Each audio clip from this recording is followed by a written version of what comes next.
Hello, আসসালামু আলাইকুম। আজকে নিয়ে আসছি বাচ্চাদের আবদারে মজাদার এই চকলেট কেক রেসিপি।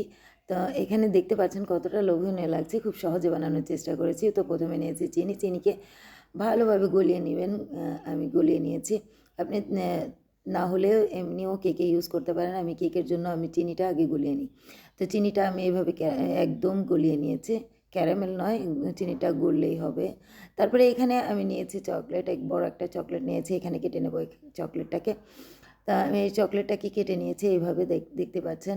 তারপরে এটা মেল্ট করে আলাদা করে রেখে নেব। চকলেটে যা আছে আমি ইনগ্রিডিয়েন্টস রেডি করে রেখে দেবো। তারপরে এখানে নিয়েছি ওরিও বিস্কিট।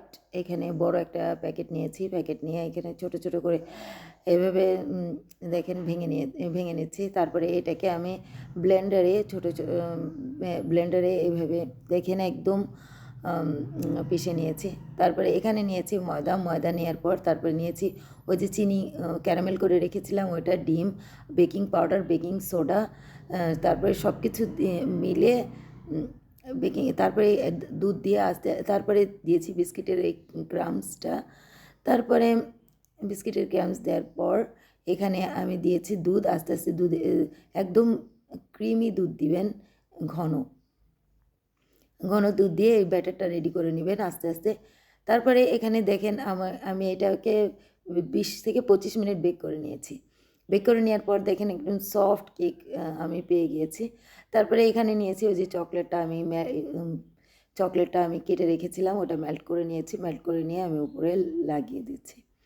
তো খুব সহজে এবং ঘরোয়াভাবে এটা বাসায় বানিয়ে নিতে পারেন, বাচ্চাদের সারপ্রাইজ দিতে পারেন। আজকে নাকি চকলেট ডে, তো বাচ্চাদের আবদারে এটা বানিয়ে ফেললাম। খুব সহজে এটা দেখতে পাচ্ছেন খুবই সহজে, খুব কম খরচে আপনি এটা বানাতে পারবেন এবং বাচ্চাদের দিতে পারবেন। তো তারপরে দিয়েছি এখানে বিভিন্ন চকলেট, তারপরে একটা গোলাপ বানিয়ে নিয়েছি। চকলেটের যে ইটা বেঁচেছিল ওটা দিয়ে গোলাপ বানিয়ে, ছোট্ট একটা গোলাপ বানিয়েছি, বানিয়ে দিয়ে দিলাম। তারপরে স্প্রিঙ্কেল ছিটিয়ে এটা পরিবেশন করলাম।